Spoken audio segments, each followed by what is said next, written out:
Breaking news చూస్తున్నారు. పారిస్లో హింసాత్మక ఘటనలు చోటు చేసుకున్నాయి. అయితే పోలీసుల మధ్య అదేవిధంగా ఫుట్బాల్ ఫ్యాన్స్ మధ్య కూడా కాస్త గందరగోళ వాతావరణం ఏర్పడింది. ఫుట్బాల్ ఫైనల్ ఛాంపియన్షిప్ చూడడానికి వచ్చిన ఫ్యాన్స్ కాస్త అల్లర్లు చేయడంతో అక్కడ వాళ్ళని అదుపు చేయడానికి, వాళ్ళని కంట్రోల్లో పెట్టడానికి కూడా కాస్త లాఠీ చార్జ్ చేయడంతో అక్కడ గందరగోళం నెలకొంది.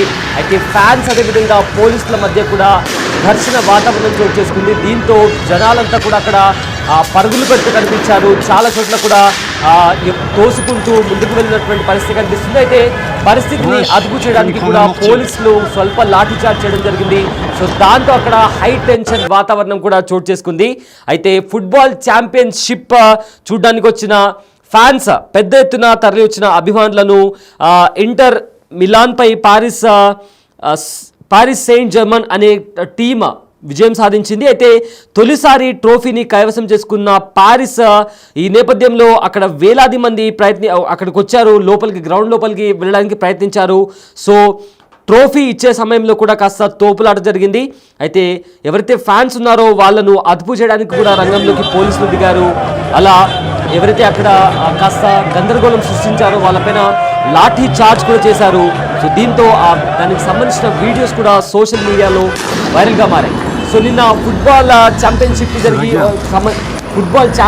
సంబంధించి ఒక ఫైనల్ మ్యాచ్ జరిగింది.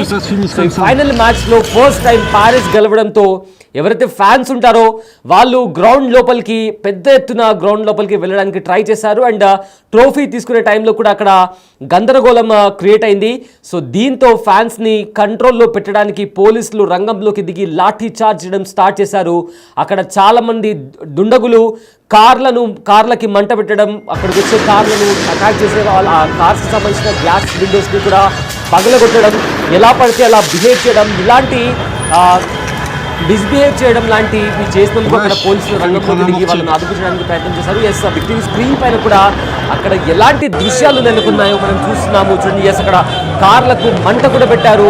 మరోవైపు ఎలా పడితే అలా పరిగెత్తడం అదేవిధంగా అక్కడికి వచ్చిన తోటి ఫ్యాన్స్ని కూడా కొట్టడం, ఎలా పడితే అలా బిహేవ్ చేయడం, కార్లపైన అటాక్ చేయడం, మనుషులపైన అటాక్ చేయడం, గ్రౌండ్లోకి వెళ్ళడానికి ప్రయత్నించడం. ఎస్, ఒక స్క్రీన్ పైన బిగ్ స్క్రీన్ పైన మనం చూస్తున్నాము. కంప్లీట్గా కూడా కార్స్ అన్ని కూడా అక్కడ ఫైర్ వచ్చేసి అంత కార్స్ అన్ని కూడా అక్కడ బ్లాస్ట్ అనేటువంటి పరిస్థితి కూడా కనిపిస్తుంది. అయితే మొత్తం మీద అక్కడ ఎలాంటి సిచ్యువేషన్ ఉందో ఒకసారి చూద్దాం.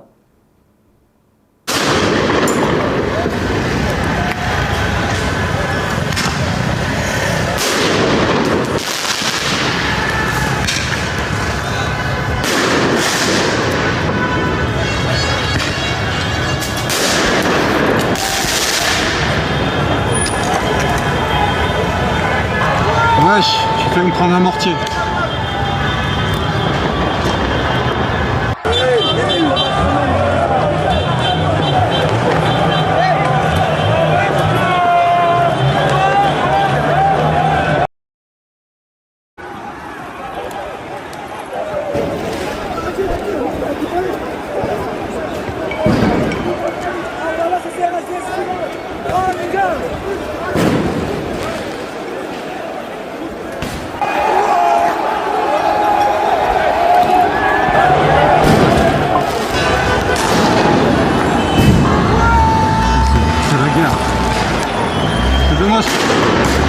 C'est dommage que ça se finisse comme ça.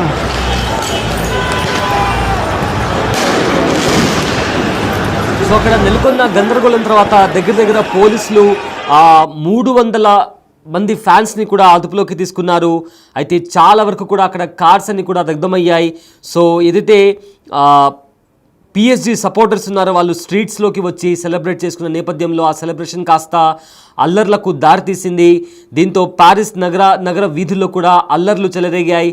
హింసాత్మక ఘటనలతో అక్కడ గందరగోళ వాతావరణం నెలకొంది. పోలీసులు అదేవిధంగా క్రీడాభిమానుల మధ్య గొడవ జరిగింది. పోలీసులు దగ్గరగా 300 మందికి పైగా అక్కడ వచ్చిన ఫ్యాన్స్ని కూడా ఎవరైతే అల్లర్లు సృష్టించారో వాళ్ళని కూడా అదుపులోకి తీసుకున్నారు.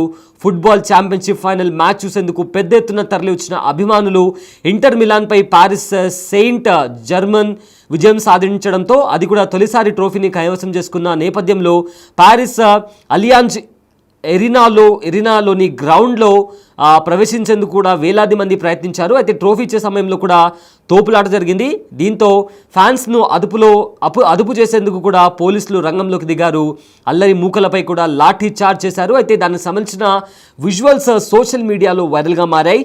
పార్క్ డేస్ స్టేడియం దగ్గర కూడా బాణసంచా కూడా కాల్చారు. అయితే గాల్లో బాణసంచా ఎగురవేస్తూ యువతులు అక్కడికి వచ్చిన ఫ్యాన్స్ కూడా కేరింతలు పెడుతూ కంప్లీట్గా అక్కడ ఉండే కార్లను కూడా నిప్పంటించడం, అల్లర్లు చేయడం, అక్కడికి వచ్చిన అమాయకులపైన దాడి చేయడం, ఇలాంటి వికృత చేష్టలకు పాల్పడుతున్న సమయంలో వెంటనే అప్రమత్తమైన అధికారులు ఘటనా స్థలానికి చేరుకొని ఫైర్ ఇంజన్లు అక్కడ మోహరించి జనాన్ని నియంత్రించేందుకు కూడా అక్కడికి రంగంలోకి దిగి అక్కడికి వచ్చే ఫ్యాన్స్ని కూడా అదుపులో ఉంచే ప్రయత్నం చేశారు.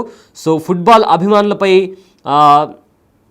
ఏదైతే టియర్ గ్యాస్ ఉందో ఆ టియర్ గ్యాస్ని కూడా అక్కడ పోలీసులు ప్రయోగించారు. అయితే వాళ్ళను చెదరగొట్టడానికి, అక్కడ ఉన్న ఫ్యాన్స్ని కూడా వెళ్ళగొట్టడానికి కూడా టియర్ గ్యాస్ కూడా ప్రయోగించారు. అయితే రోడ్లపైకి వచ్చిన వందలాది మందిని కూడా పోలీసులు తరిమి కొట్టే ప్రయత్నం చేశారు. ఈ నేపథ్యంలో అక్కడ ఘర్షణ వాతావరణం చోటు చేసుకుంది. సో అక్కడ మనం చూస్తున్నాము, బిగ్ టీవీ స్క్రీన్ పైన కూడా చూస్తున్నాము, బాణసంచా కాల్చే క్రాకర్స్ కాల్చే నేపథ్యంలో కొన్ని కార్స్ కూడా మంటల్లో చిక్కుకొని పూర్తిగా దగ్ధమయ్యాయి. సో అక్కడ ఫ్యాన్స్ విపరీతంగా ఆనందం పట్టలేక అక్కడ వాళ్ళు పోలీసుల పైన కూడా దాడి చేయడం, క్రాకర్స్ని కూడా పోలీసులపైన వదలడం, ఇలాంటివి చేసిన నేపథ్యంలో వాళ్ళని కంట్రోల్లో ఉంచడానికి కూడా లాఠీ చార్జ్ చేసి వాళ్ళపైన టియర్ గ్యాస్ వేసినటువంటి పరిస్థితి కనిపిస్తోంది. అండ్ ఆల్సో అక్కడ ఫైర్ ఇంజన్ని కూడా మోహరించారు. అండ్ ఫ్యాన్స్ని అదుపులో చేయడానికి కూడా లాఠీ చార్జ్ కూడా జరిగింది. అయితే అక్కడికి వచ్చిన కొందరు అల్లరి మూకల వల్ల ఇలాంటి పరిస్థితి నెలకొందని కూడా ఇప్పటికే అధికారులు చెప్తున్నారు.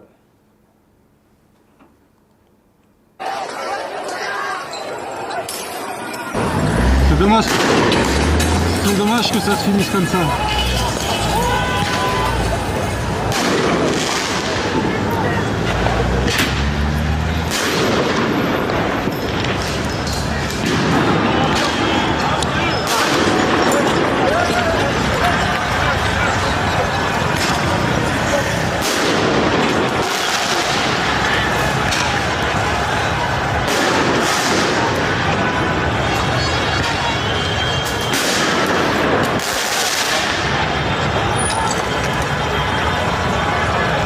Wesh, j'ai failli prendre un mortier.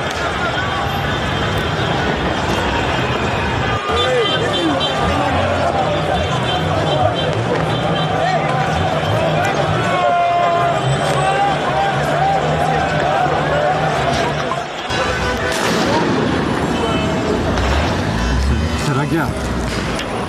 C'est dommage que ça se finisse comme ça.